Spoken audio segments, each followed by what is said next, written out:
राधे राधे महाराज जी। महाराज जी, मेरा स्वभाव है कि सही को सही, गलत को गलत कहती हूँ। इस वजह से मेरे परिवारजनों से मेरी बनती नहीं, चाहे मैं हूँ या कोई और हो। किसी के साथ गलत या अन्याय बर्दाश्त नहीं करती। कई बार बड़े झगड़े हो जाते हैं। मैं क्या करूं महाराज जी? मैं क्या बदलूं अपने आप को, या मतलब कैसे करूं महाराज?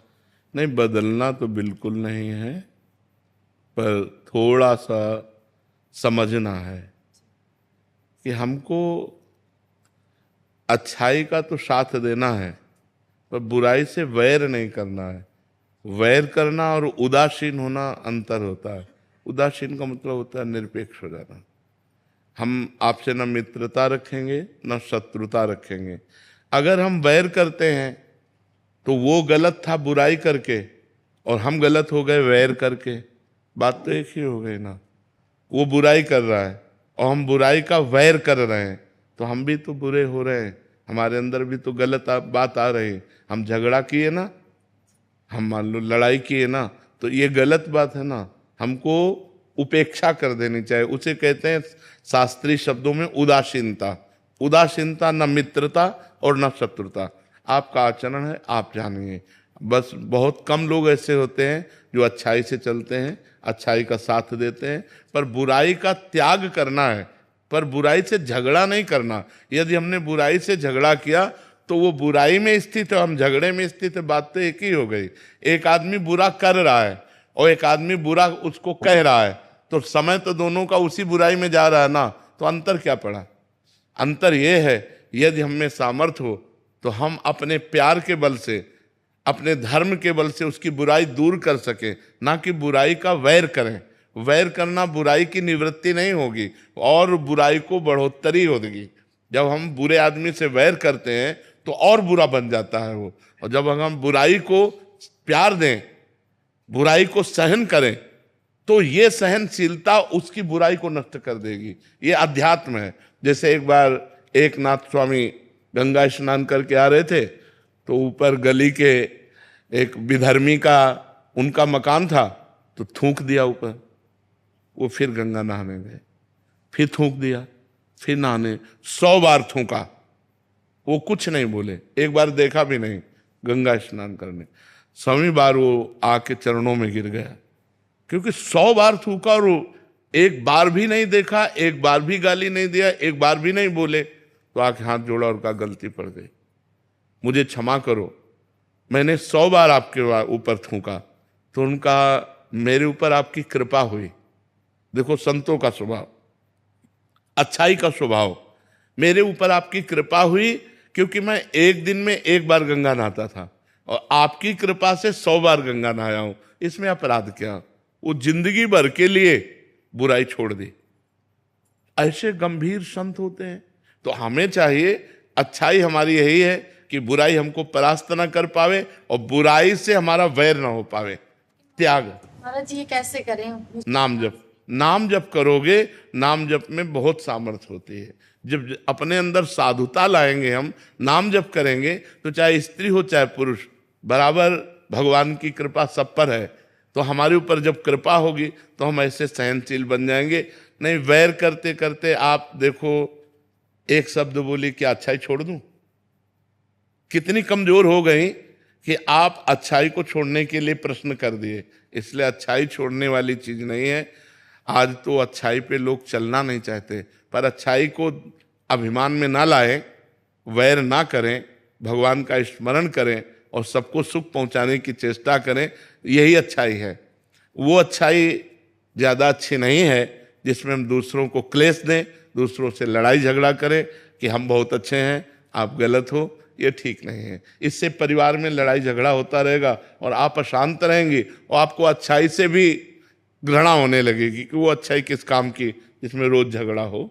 इसलिए सही था। शोभित अग्रवाल जी। राधे राधे। राधे राधे महाराज जी। महाराज जी, अभी कुछ दिन पहले आपने एकांतिक में बताया था कि जब प्रारंभिक अवस्था में आपकी दोनों किडनी खराब हुई, ऐसा पता चला तो आपको आश्रम से निकाल दिया गया और कहा गया कि हम तुम्हारे ठेकेदार हैं। आपने उसी समय अपना सामान उठाया और आश्रम से निकल गए। महाराज जी, वहां से निकलने के बाद आपने क्या किया और आपके जीवन का संघर्ष क्या? हम राधा वल्लभ जी गए, राधा वल्लभ जी से बात की कि कहाँ रहे, क्या करें।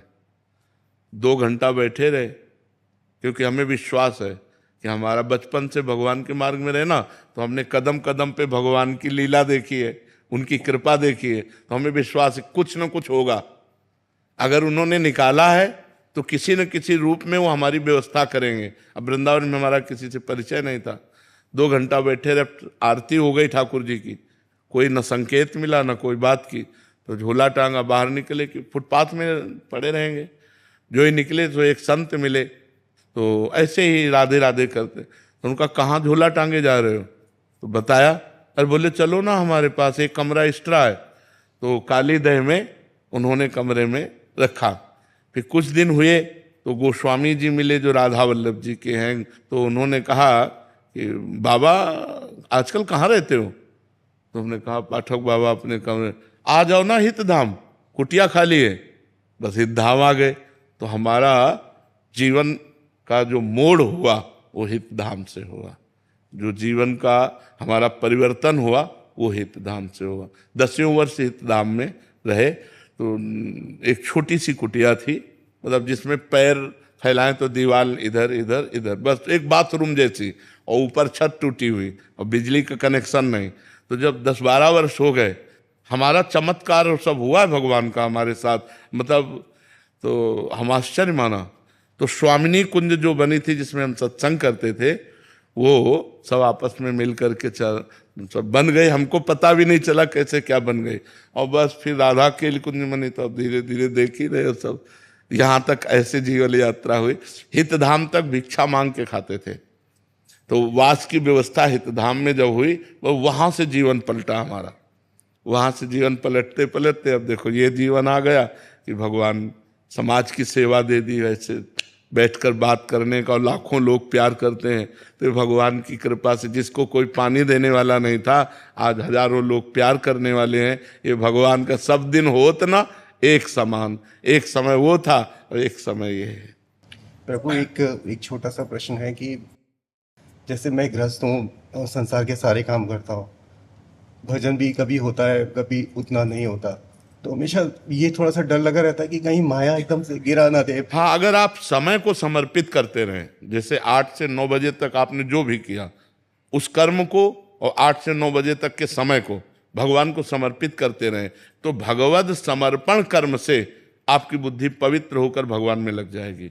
जो गृहस्थ आदमी है उसका ज्यादा भजन नहीं बनता, जो हर समय माला लिए, हर समय वो कर्म परायण होता है, तो उसको चाहिए अपने कर्म भगवान को समर्पित कर दे।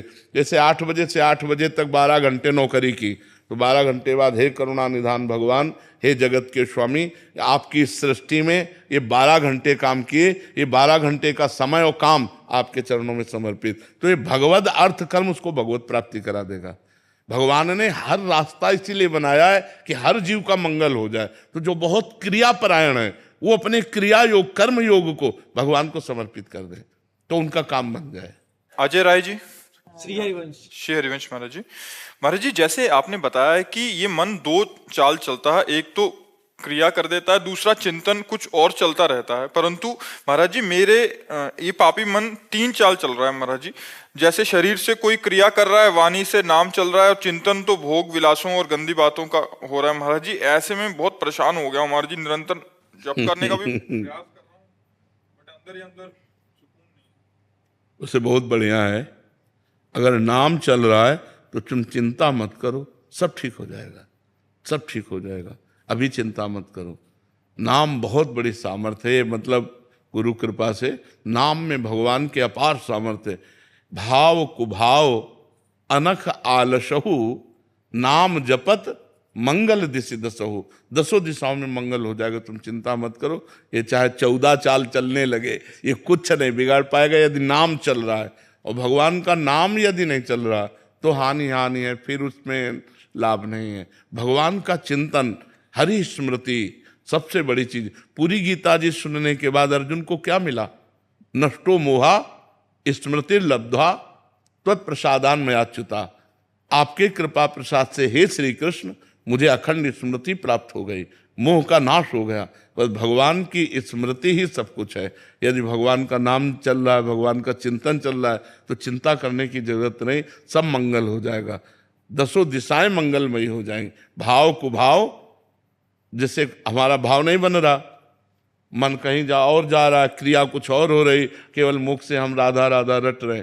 भाव कुभाव अनख आलसहु, नाम जपत मंगल दिशि दसो, दसों दिशाओं में मंगल होगा, अमंगल नहीं हो सकता, चिंता न करो।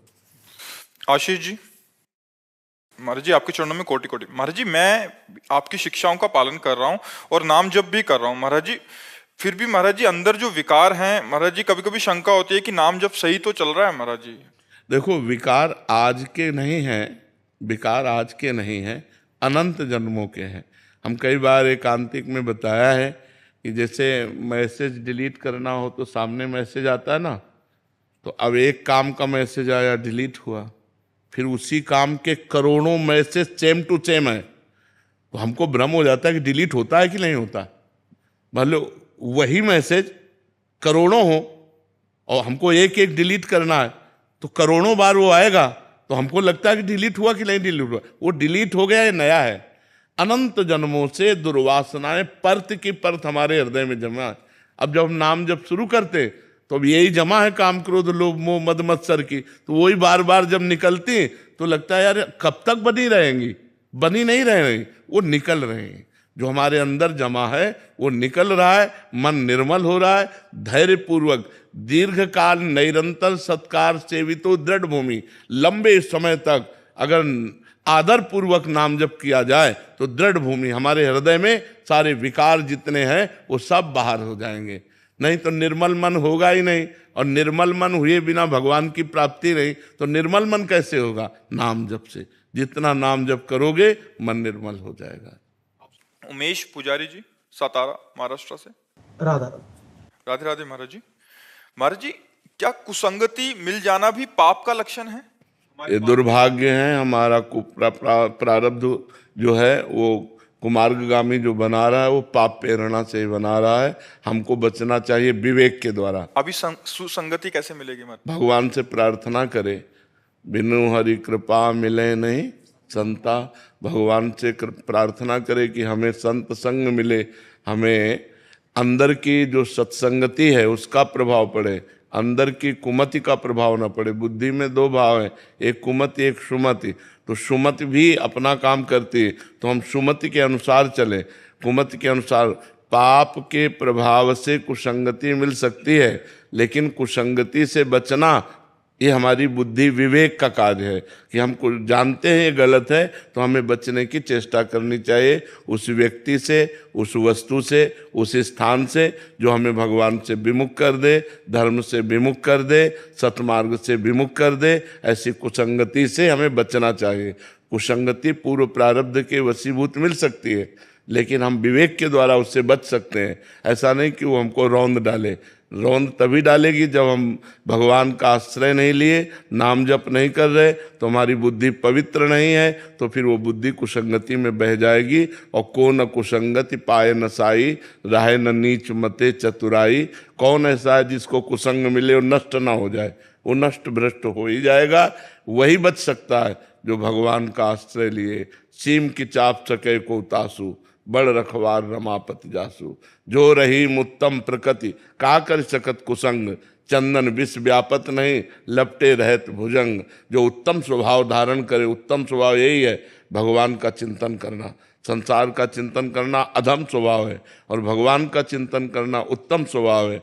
तो भगवान के अनेक नाम हैं, जो नाम प्रिय हो उसे निरंतर रटो, तो कुसंगति का प्रभाव, कलयुग का प्रभाव, काम क्रोध आदि का प्रभाव हमारे ऊपर आएगा, पर हमें नष्ट नहीं कर पाएगा। यदि नाम चल रहा है तो नाम छूटा तो कहा हनुमंत विपत्ति प्रभु सोई, जब तो सुमिरन भजन न होई।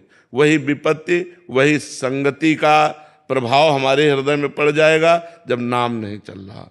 नाम चल रहा है तो विपत्ति नहीं है, फिर संगति चाहे जितनी गलत हो वो हमारे ऊपर प्रभाव नहीं डाल पाएगी, क्योंकि भगवान का नाम पहरा दे रहा है। नाम पहारू दिवस निश्चित, रात दिन जो नाम जप रहा है उसका अमंगल नहीं हो सकता। इसलिए खूब नाम जप करो और भगवान से प्रार्थना करो कि सुसंगति मिले, संतों का संग मिले। महाराज जी, आपके श्रीमुख से सुना है कि पुण्य पुंज बिन मिले ना संता, तो आज के पुण्य जो करेंगे उसके परिणाम स्वरूप भी संतों का दर्शन होगा हाँ, या? ऐसा हो सकता है, ऐसा हो सकता है। हम तीर्थ अवगाहन करें, परोपकार करें और भगवान से प्रार्थना करें तो फिर मिल सकता है, फिर संतों का संग मिल सकता है। सुकृतवान को ये लाभ मिल सकता है। पुण्यवान को जैसे पक्षियों को चुगाते चुगाते कभी हंस आ गए तो चुगाने का अवसर मिल गया, ऐसे ही हम जनरल साधारण सेवा करते करते कभी किसी महापुरुष की सेवा बन गई, हमारा काम बन जाएगा। तो हमारा भाव जब पुण्य अर्जित करने का हो, पाप से रहित जीवन हो, तो संत संग निश्चित मिल जाएगा। पुण्य पुंज बिन मिले ही न संता, ऐसा भी सिद्धांत है। खूब सुकृत करे तो उसके परिणाम से भी संत संग मिल जाता है। मुकेश जी, कैलिफोर्निया से। राधे राधे राधे महाराज जी। महाराज जी, आप जी कहते हैं कि हमने अपने मन को समझाना है कि हम कौन हैं। क्या आप जी का तात्पर्य हमसे आत्मा से है जिससे मन को समझाना है, हाँ, या हमको हमसे हम तात्पर्य? नहीं, मन को, मन समझे ना समझे, आप समझ जाओ, आप अपने आप से समझ जाओ। ये मन से समझना नहीं होता, ये अपने आप से समझना होता है। यही तो कठिन बात है ना ज्ञान मार्ग में। अपने आप से, अपने आप में प्रेम करना है, अपने आप से सब कुछ अलग कर देना है, सब कुछ अलग कर। अंतःकरण आप थोड़ी हो, आप तो अंतःकरण के दृष्टा हो। आप अपने को समझिए। आप ना स्थूल शरीर है, ना अंतःकरण है, ना इंद्रियां हैं, न इनके भोग आप भोगते हैं, न इंद्रियों द्वारा कोई कार्य करते हैं। पर ना करते हुए भी आप कर्ता बने हुए हैं, ना भोगते हुए भी आप भोक्ता बने हुए हैं। इसलिए आपको फंसना पड़ेगा। महाराज जी, जैसे हमने अपने मन को समझाना है, तो ये जो हम है, नहीं, आप मन के आगे जा ही नहीं पा रहे ना, बिना भजन के कैसे जा पाओ। हम कह रहे हैं मन को समझाना नहीं है, मन को समझाना नहीं। आप समझ जाओ, मन समझ जाएगा। आप अपने को जानते ही नहीं हो तो क्या समझो। आप कौन है? आत्मा, परमात्मा स्वरूप, तत्त्वम असि। प्रश्न करे कि जैसे मैं कौन हूं, तो वेद उत्तर दे रहा है, तत्त्वम असि, तुम वही परमात्मा स्वरूप हो। अब भगवान का अंश भगवत स्वरूप होता है ना। ममैवांशो जीव लोके जीव भूता सनातना मना कष्टान इंद्रियाण प्रकृति स्थान कर सती। वो प्रकृति के आकर्षण में, मन और इंद्रियों के चक्कर में फंसकर अपने आप को भूल गया। अपने आप को जान लो तो मन पवित्र हो जाएगा, तन पवित्र हो जाएगा, क्योंकि आप परम पवित्र हैं। अब अपने आप को तो हम जान नहीं पा रहे, मन तक हमारी पहुंच हुई है कि हमारा मन ठीक हो जाए तो सब ठीक हो जाए। महाराज जी, आत्मा मन को समझाती है कि ये गलत नहीं करना, ये इस तरह से गलत रास्ते पे नहीं जाना। आत्मा निर्लेप है, ये बुद्धि समझाती है। जो समझाने का कार्य है वो बुद्धि का है, जो संकल्प विकल्प करने का कार्य वो मन का है, जो चिंतन का कार्य है वो चित्त का है, जो क्रिया को स्वीकार करना और अस्वीकार करना, भोक्ता और कर्ता भाव, ये अहंकार का है। अंतःकरण चतुष्टय में मन, बुद्धि, चित्त, अहंकार। आत्मा इनका दृष्टा है, साक्षी मात्र है। वो कोई क्रिया नहीं करता, उसके द्वारा कोई भी भोग नहीं भोगे जाते। वो निर्विकार सच्चिदानंदमय है। तभी तो मोक्ष को प्राप्त हो जाता है जीव, जब अपने स्वरूप को जान जाता है। जहाँ स्वरूप का अनुभव हुआ तो नहीं स्वात्मारामम विषय मृग तृष्णाम भ्रमयति आत्माराम पुरुष आ ब्रह्म स्तंभ पर्यंतम सर्वम मायामयम जगत। ऐसा जानकर निर्लेप और निर्विकार हो जाता है। पर यह ज्ञान प्राप्त होना बहुत कठिन है। सुन लेना, बोल लेना अलग बात है, लेकिन इसका अनुभव होना अलग बात है। जब अनुभव हो जाएगा तो कोई भी विषय आप पर प्रभावित नहीं करेगा। कोई भी काम, क्रोध, लोभ, मोह, मद, मत्सर, इनका प्रभाव ना अभी है ना आगे रहेगा। अब भी नहीं है, पर ना होते हुए भी हम स्वीकार किए हुए हैं। इसलिए हमको भास रहा है जैसे स्वप्न में कोई भी पदार्थ, वस्तु, व्यक्ति, स्थान नहीं होता, पर भासता है जब तक हम जगेंगे नहीं। ऐसे ही जब तक हम अज्ञान से पूर्ण रूप से जगेंगे नहीं, मोह निद्रा से, तब तक ये स्त्री पुरुष, जड़ चैतन्य, दुख सुख आदि द्वंद्व बने रहेंगे। और जब हमें शुद्ध ज्ञान हो जाएगा तब ये द्वंद्व सब नष्ट हो जाते हैं। महाराज जी, आत्मा सिर्फ सुनती है और देखती है या बोलने की भी शक्ति होती सुनने का काम श्रवणेंद्रिय का है, बोलने का काम वाक्येंद्रिय का है, देखने का काम नेत्रेंद्रिय का। वो कुछ नहीं करती, अभी तुम्हारी पहुंच ही नहीं, तभी तो कहा अंतःकरण तक तुम केवल बात करते हो, आत्मा तक तो पहुंचने की बात ही नहीं। भाई वो सुनना किसका काम है? श्रवणेंद्री का। देखना किसका काम? नेत्रेंद्री का। बोलना किसका काम? वाक्येंद्री का। आत्मा इसमें कहा है, समझ रहे हो ना? इसलिए नाम जप करो, पहले नाम जप करो, तब फिर आगे बढ़ पाओगे। अरुणा जी फतेहपुर से। राधे राधे। राधे राधे महाराज जी। गुरुदेव भगवान, वृंदावन में सभी भक्तों को रोते देखा है, मतलब भाव में, ऐसा अन्य पंथों में नहीं देखा जाता है, धर्म में, ऐसा क्यों महाराज जी? अलग अलग अलग भाव है, अलग। ये रोने का देश है, इसको प्रेम देश कहते हैं। और प्रेम में यही थाती मिलती है, रोना, सिसकना, तड़पना, आहों की जागीर। ये प्रेम का स्वभाव होता है। अपने प्यारे के विषय में चिंतन करके या तो आनंद में रोना और या विरह में रोना, ये रोने का देश है। तो यहाँ जब भाव बढ़ता है तो आनंद अश्रु बहने लगते हैं, या तो फिर विरह अश्रु। दो प्रकार के आंसू होते हैं, एक आनंद के मिलन के और एक विरह के होते हैं।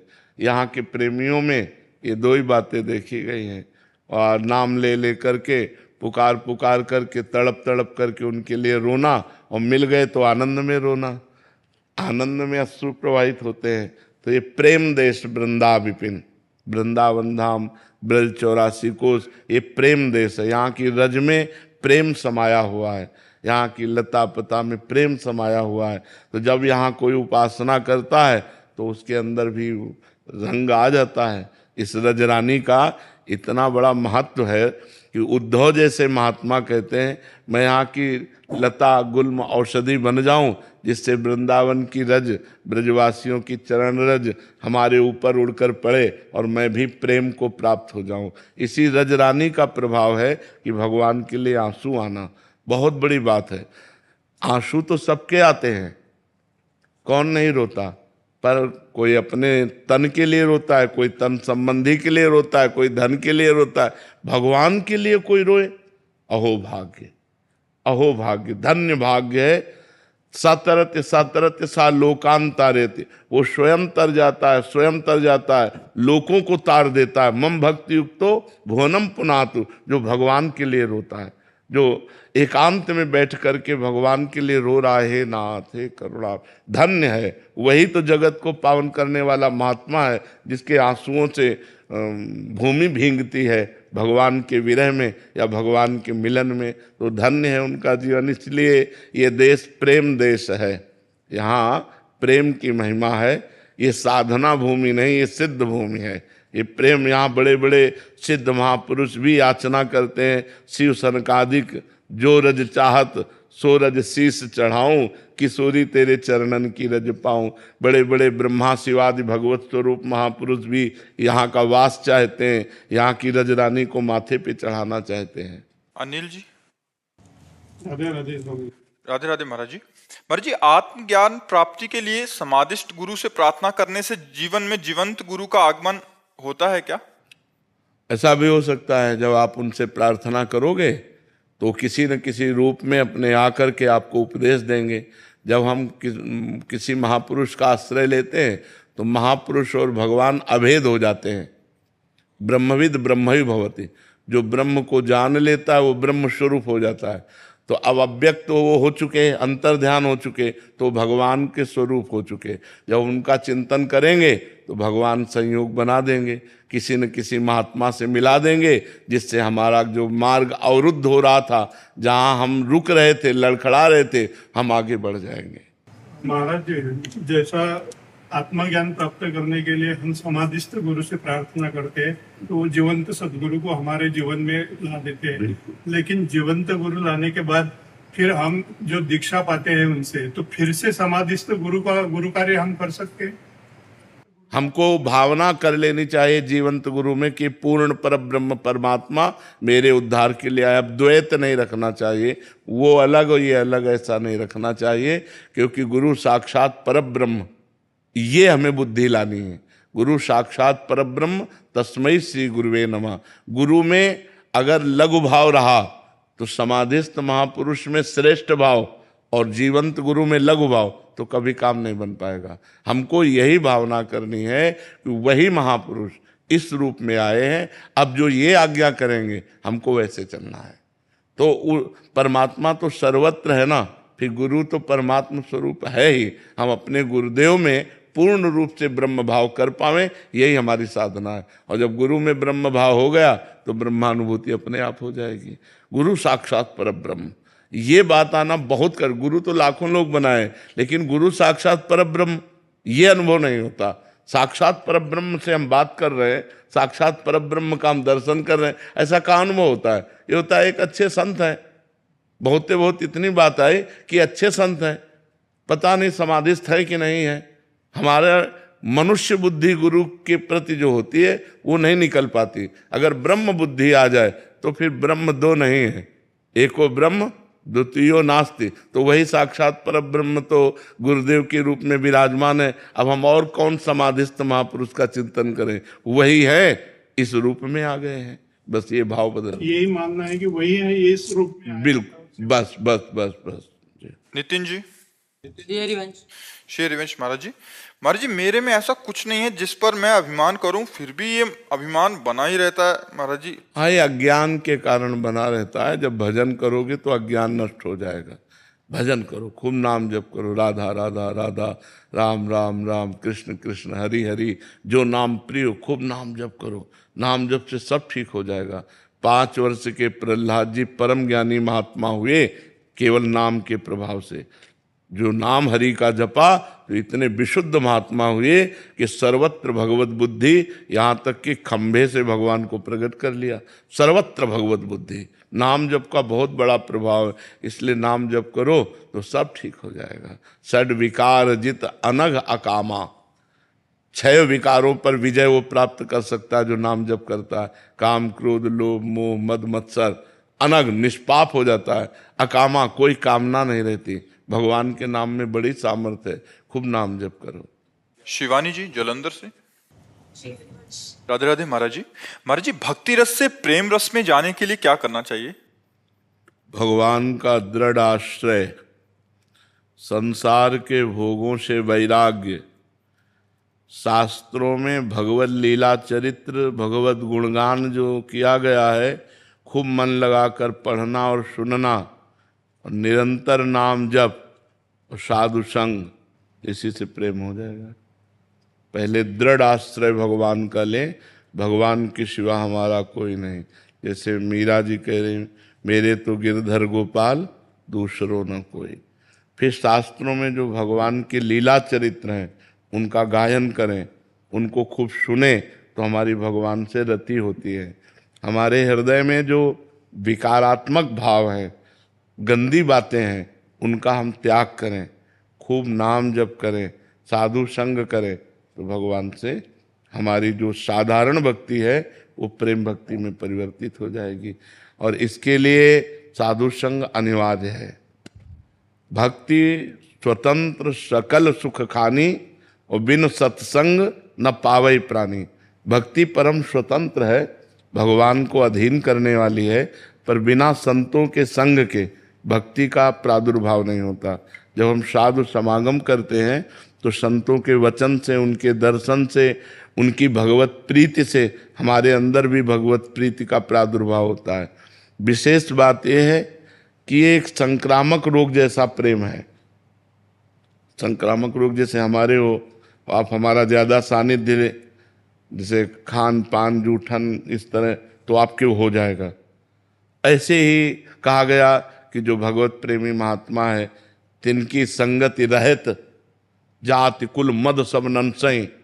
उनकी संगति रहने से सारे अहंकार, सारे विकार दूर हो जाते हैं। बोले जूठन ले पावे सदा, ऐसे महापुरुषों का उच्छिष्ट मिल जाए, उनकी चरण रज मिल जाए, उनका चरणामृत मिल जाए, वो हमको कृपा दृष्टि से देख दें, तो हमारे अंदर प्रेम प्रकाशित हो जाए।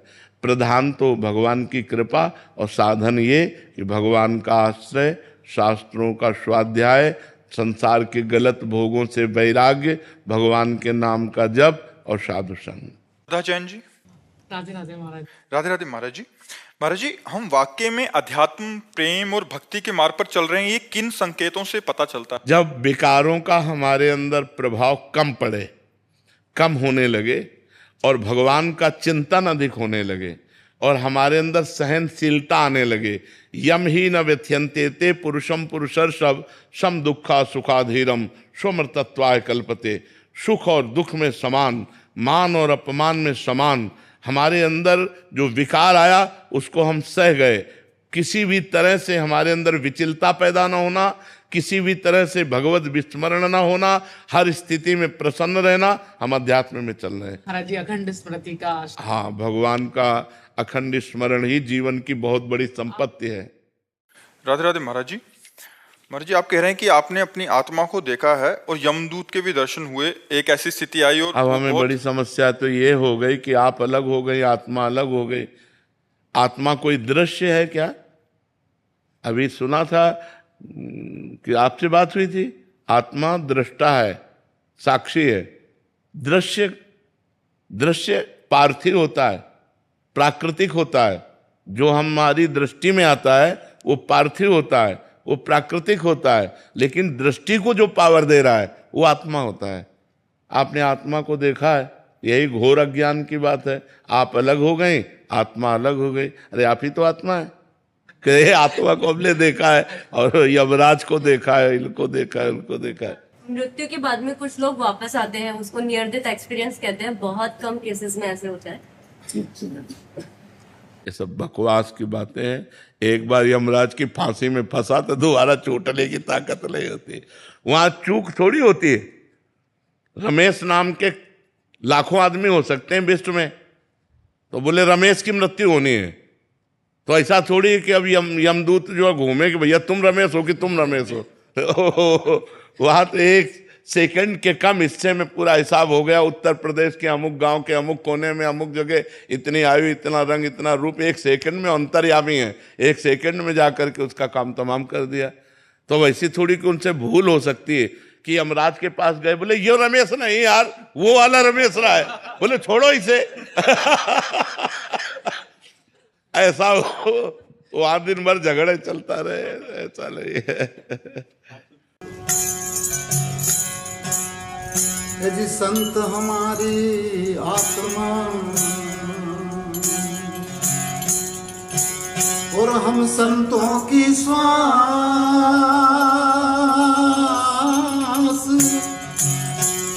संतों में हम और में, और जो फूलन में वास, तो आग लगी आकाश में।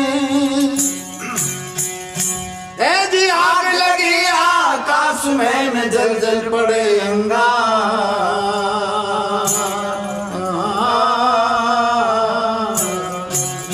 ऐसे संत न होते जगत में,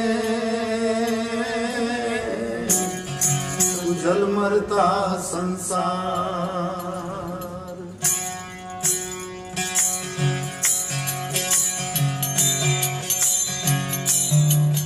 हर संत दुआरे आया री, जोड़े दोनों हाथ।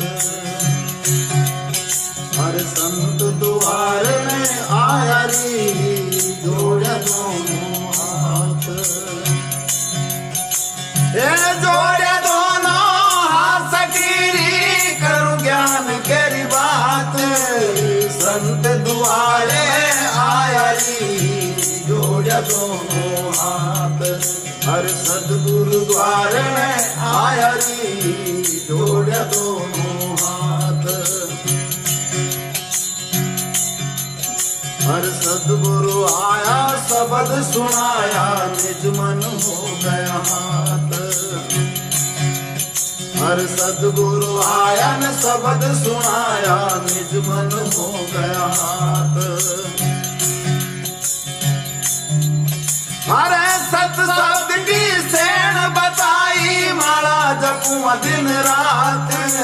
संत दुआरे आया री, जोड़े दोनों हाथ। ओ सदगुरु द्वारे आया री, जोड़े दोनों हाथ।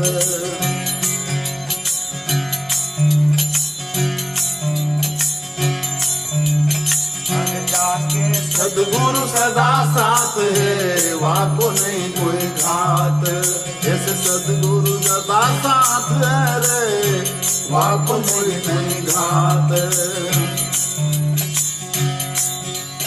हर निज भक्ति को बीज रोप्यो रायो संत को खाट। संत दुआरे आया जी, जोड़ा दोनों हाथ। हर पूरा गुरुद्वारे में आया जी, जोड़ा दोनों हाथ। हर पांचों चोर पकड़ बस के ना, सतगुरु मारी है लात।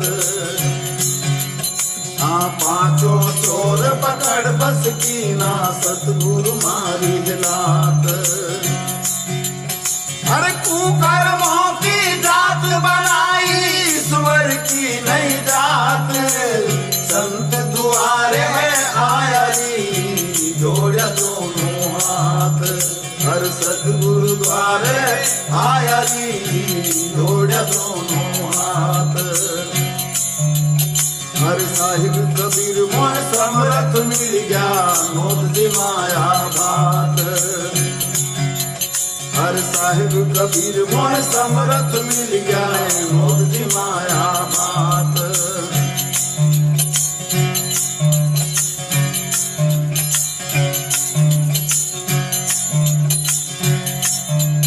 हाँ साहिब कबीर मोह समरथ मिल गया, नोद दी माया भात। हे सत शब्द की सेण बताई, माला जपू दिन रात। संत द्वारे में आया जी, जोड़े दोनों हाथ। वो सदगुरु द्वारे में आया जी, जोड़े दोनों हाथ। पूरा गुरुद्वारे में आया जी, जोड़े दोनों हाथ। बहुत सुंदर। पुराने संतों की जैसी गायन शैली थी है ना, वही बिल्कुल एकदम समाधिस्थ हो जाए भगवान के परम यश का गायन करते हुए। बहुत सुंदर, बहुत सुंदर। आपके आशीर्वाद से ही ये गाड़ी चली और बस आपके दर्शन हो गए। महाराज जी एक प्रश्न था महाराज जी आपने अभी साधु संघ की बात कही। महाराज जी सिद्ध संत जो हैं या उस कोटि के महापुरुष हैं, उनमें तो विकार आदि का कोई सवाल ही नहीं है, और उनके संग से चाहे उनके सानिध्य में रहो, किसी भी प्रकार का हमारे नकारात्मक नहीं, हमारी प्रेमा भक्ति और भक्ति उज्ज्वल ही होगी। महाराज जी पर आजकल एक महाराज जी प्रसंग था, आज ही का प्रश्न था, मैंने किया नहीं उसमें था कि किसी को साधक या वेश में देखा, उसका सानिध्य हुआ, वो घर में बार बार आने लग गए। अभी वो घर में बार बार आने लग गए तो फिर संग दोष से पारिवारिक जनों में मतलब कोई संपर्क हो गया, फिर वो नकारात्मक वृत्तियां और फिर एक अश्रद्धा हो गई। महाराज जी ये बहुत बड़े स्तर पे हो रहा है कि हम जान नहीं पाते। महाराज जी हमने जैसे बताया कि उस कोटि के महापुरुषों उसमें तो कोई कमी नहीं, बट साधक कोटि का जो वेश अभी भी धारण किया है। वैसे पहली बात हमें ये ध्यान रखना चाहिए कि हम संत संग करें। जैसे आप हमसे सत्संग किए, आप हमारी बात मानो और अपने घर जाओ और हमारी बात को अपने जीवन में उतारो तो तुम्हारा काम बन जाएगा। किसी संत से लगाव न करे सांसारिक। आप हमारे घर में आए, आपके घर हम बार बार जाएं, ये सिद्ध संतों में तो ठीक है कि जो भगवत प्राप्त संत हैं, भूल न दें कुमारक पाऊं। जैसे गेहूं चना है, उसको ऐसे बो दो तो जग जाएगा, लेकिन भून के बो तो कभी नहीं जगेगा। जो सिद्ध संत होते हैं वो भुने हुए अन्न के समान होते हैं, उनमें कभी विकार नहीं पाया जाएगा। लेकिन जो साधक होता है वो भगवान के मार्ग में चलने के लिए अभी तैयार हुआ है तो वो फिसल सकता है। और कुछ पाखंडी होते हैं जिनका कोई भगवान से मतलब नहीं, कोई साधना से मतलब नहीं, केवल भेष का आश्रय लेकर रुपया पैसा भोग, ऐसे लोगों से बचना चाहिए। देखो हम सबको इतना ज्ञान है कि एक दृष्टि में हमें पता चल जाएगा आप हमारी तरफ कैसे हेर रहे हो, पता चल जाएगा कि नहीं चल। खास करके माताओं में ये विशेष भगवान ने शक्ति रखी कि अगर पुरुष देख रहा है, आप एक बार देख लिए तो आपको पता चल जाएगा ये किस दृष्टि से देख रहा है। अगर हमको थोड़ी भी हरकत किसी साधु महात्मा में ऐसी दिखाई दे, छूने की चेष्टा काम भरी दृष्टि से देखना या इस तरह के उपदेश करना कि तन समर्पित कर दो, ये मतलब इस तरह के नौटंकी नाटक वहाँ दोबारा नहीं जाना चाहिए। और अपने घर तो बुलाना नहीं चाहिए। घर तब बुलाओ किसी संत को जब 10-5 बार उसके यहाँ जाकर और उसके आचरण देख लिए, उसका व्यवहार देख लिया कि पवित्र व्यवहार है। अच्छा, थोड़ी देर के लिए हम पवित्रता का नाटक भी कर सकते हैं, इसीलिए कह रहे 10-5 बार जाके हम उससे देखा। और सही पूछो तो सच्चे संतों को फुर्सत कब है तुम्हारे घर जाने की? कब फुर्सत है? वो अपने भगवान के मार्ग में, भगवान के भजन में लगे। भगवान की सृष्टि है तो अच्छे हैं तो बुरे भी हैं, बुरे हैं तो अच्छे भी हैं। असली नोट है तो नकली भी नोट है, नकली है तो उसका असली भी है। तो हमको चाहिए कि सोच समझ करके हम सत्संग करें। घर तो बुलाना तब चाहिए जब समझ ले कि भगवान की कृपा से साधु संग मिल गया। आप 1000 बार जब प्रार्थना करोगी ना, 1000 बार, तो वो हाँ कह दे तो सौभाग्य की बात है कि आपके घर उनके चरण पड़े। और जहां आपने कहा घर आओ, हाँ जाएंगे, कौन सा फोन नंबर है, समझ लो कि मतलब मामला कुछ गड़बड़ है, अभी मामला ठीक नहीं है। जब आप संत से कहोगे ना घर आ जाओ, तो उनको पहाड़ जैसा लगेगा कि यार अपना नियम छोड़ के, अपना भजन छोड़कर इनके। जब आप 100 बार रोगी, प्रार्थना करोगी, तब चलो अच्छा बच्चा, और जाके कुछ खा पी लिया, हमारा कल्याण हो, हमारा मंगल हो। ऐसा नहीं, संतों के घर जाने से हमारा घर तीर्थ हो जाता है। संत चरण रज, संत चरणामृत, संत उच्छिष्ट जहाँ हो पाए वो सब मंगल। लेकिन इसी बातों का दुरुपयोग किया जाता है। जो सच्चे मार्ग के पथिक नहीं है उनसे बहुत बचना चाहिए। गलत आचरण सतमार्ग में मतलब ऐसा नहीं, जैसे मान लो गृहस्थ हो आप गलत आचरण, तो हमें समझाना चाहिए नहीं बेटा, ये भगवान के मार्ग में इन बातों का प्रवेश नहीं, अपनी आदतों को सुधारो। अपने ऐसा नहीं कि और हम उसको गलत आचरणों में ढकेल दें, वो एक गिर रहा है ऊपर से लात हम और मार दें। तो ये हम लोग संतों के सहारे से ही भगवान के मार्ग में चलते हैं। अगर संत ही हमें धोखा दे दें, संत ही हमारे साथ व्यभिचार करें, संत ही हमें गंदे मार्ग में लगावें, तो संत काहे को? तो ये बातें थोड़ा बहुत प्रवीणता पूर्वक देखनी चाहिए कि ज्यादा नाटक फाटक जहां दिखाई दे बहुत दूरी बना के रखो। क्योंकि नकली हीरा तो बहुत मिल जाएगा, लेकिन असली हीरा जो घन का प्रहार सह जाए, असली हीरे की पहचान क्या होती है? उसको ऐसे रखो और घन का प्रहार करो और वो टूटे ना, तो असली हीरा। काम क्रोध लोभ मोह मद मत्सर, इनका प्रभाव जिनके ऊपर ना हो, वो असली संत। अगर इनका प्रभाव है तो संत काहे का, फिर काहे का संत? तो ये चीजें देखनी चाहिए। ये चीजें बहुत ज्यादा जोर से चल रही, बहुत जोर से चल रही। अपने प्रवचन से, अपने लहजों से, अपने हाव भाव से जनता को मोहित करना, रुपया निकालना, विषय भोग करना, इन बातों से बचता रहे। कभी ऐसा नहीं हो सकता कि किसी संत के द्वारा तुम्हारा अमंगल हो। साधु ते हो या न कारज हानि, कभी नहीं हो सकता, कभी नहीं हो सकता। जैसे ऊसर में बीज चाहे जितना बो, कभी अंकुरण नहीं होगा। ऊसर बरसई तृण नहीं जामा, संत हृदय जिमि उपज न कामा। संत के हृदय में कभी ऐसा नहीं हो सकता कि वो तुम्हारे साथ कोई गलत व्यवहार करे। अगर गलत व्यवहार कर रहा है तो संत नहीं है। हाँ, कभी कभी साधक से चूक हो जाती है, तो इसीलिए साधक को एकांतवास कहा गया है। उसको घर घर जाने के लिए अनुमति ही नहीं है। साधक को समाज से मिलने की अनुमति ही नहीं। सिद्ध पुरुषों का काम है समाज से मिलना, और सिद्ध का जो नाटक करता है तो माया थप्पड़िया देती है। अगर हम सत्य हैं तो आजीवन निर्वाह हो जाएगा। पाप को, अधर्म को छुपाया नहीं जा सकता, जैसे आग को कपड़े से नहीं छुपाया जा सकता। आग कपड़े को जला के प्रकाशित हो जाएगी, ऐसी गंदी बातें, पापाचरण खुल जाएगा। माया का काम ऐसा ही है। इसलिए हम लोगों को चाहिए कि सत्संग करें, लेकिन बहुत सोच समझ के करें। जहां अर्थ की प्रधानता हो वो सत्संग नहीं। संत निरपेक्ष होते हैं। संत का पहला लक्षण है निरपेक्षम मुनिम शांतम निर्वैरम समदर्शनम। निरपेक्ष माने तुम्हारी, चाहे जितने तुम सुंदर हो, चाहे जितने रुपए वाले हो, चाहे जितना तुम्हारा महान यश हो, उनके सामने कूड़ा हो, वो कुछ नहीं समझेंगे।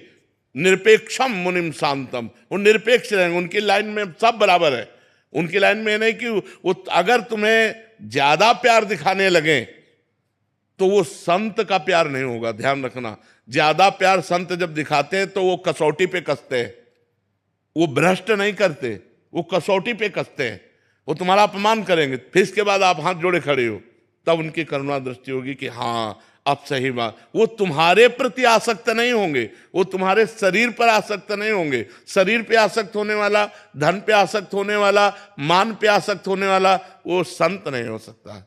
संतों का ऐसा नहीं। और आज बहुत भीड़ है तो बहुत संभल के, ये भी बात बहुत संभल के, नहीं तो काल नेमी के आकर्षण में हनुमान जी भी आ गए थे, ले आ गए थे, सिया राम सिया राम सिया राम। तो हनुमान जी सोचा बड़ा भगत है, लेकिन था काल नेमी राक्षस। तो ये भी देखना है कि राक्षस भी 50 मर्डर किए हुए, हम एकांतिक में बोले थे तो अफसर बोले थे ना कि हम ही तो पकड़ के लाए थे। 50 मर्डर करके वो साधु बना था और पकड़ा गया। तो वो ऑफिसर ये जहां ये बैठे ना, यहीं बैठे थे, वो कह रहे थे, अपना पद बताया और कहा हम ही ने गिरफ्तार किया था उसको। तो अब बताओ, अब ऐसा भी तो काल नेम है कि 50 मर्डर किए हुए और साधु वेश में है। तो हमको थोड़ा सा संभलना है, हमें देखना है, जांच परख करके हमें संग करना है, कहीं सत्संग के रूप में कुसंग ना आ जाए, कहीं सत्संग का भेष लेकर कुसंगति हमारे घर। अब जैसा आप बता रहे हैं कि मान लो साधक घर आना जाना शुरू हुआ तो श्रद्धा भाव प्रकट किया, अब इसके बाद वो किसी से गलत संबंध बना ले तो फिर ऐसा। जी एक इसमें आप जब गुरुजनों से, शास्त्रों से जब संत महिमा का वर्णन सुनते हैं या सुनते हैं कि वेशधारी है, और ऐसी श्रद्धा होनी भी चाहिए महाराज जी, कौन किस रूप में, असली को हम नकली समझ लें फिर अपराध की वृत्ति बन जाती है, और नकली को असली समझ जाएं फिर बाद में ऐसी स्थिति हो जाती है। तो महाराज जी इस स्थिति में प्रारंभिक में कैसे समझें महाराज जी, हम कैसे उससे पहला संकेत? हम पहली बात बता दिया कि माताओं बहनों में या पुरुषों में भगवान ने एक शक्ति दी है नेत्र में, कि हम आपकी तरफ कैसे देखते हैं आपको पता चल जाएगा। पहला यार, हम लोग मनुष्य हैं, कोई पशु थोड़ी है, हमें पता है कि आप हमारी तरफ कैसे देख रहे हो।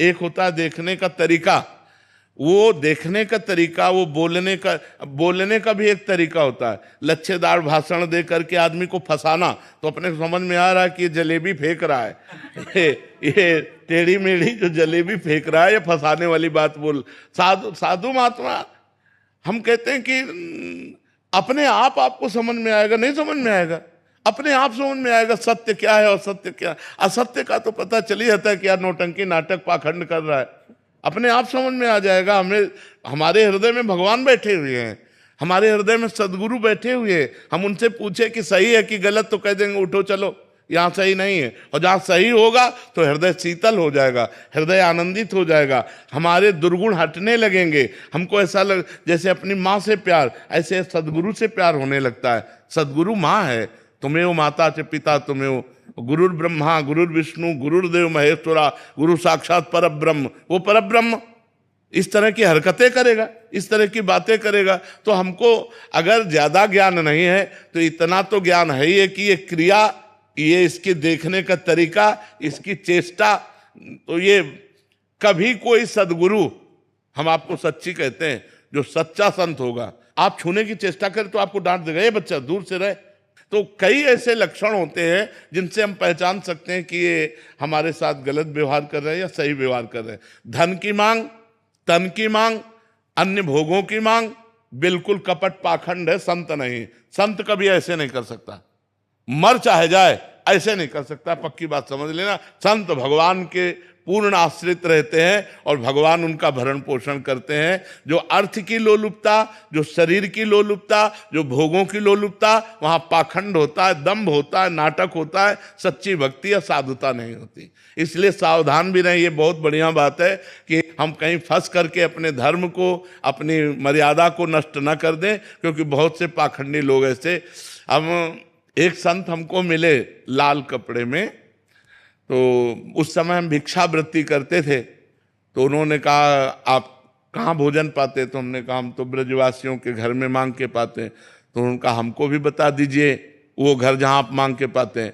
तो थोड़ा, तो एक गोसाई जी के घर बताया कि हाँ, एक यहाँ 3-4 घर बता दिए। अब 2 ही 4 दिन बाद गोस्वामी जी की पत्नी ने कहा बाबा इन संत को जानते हो जो तुम लिवा के लाए थे? हम काम नहीं जानते हो। तो कह रहे थे कि हमें भोजन चाहिए, तो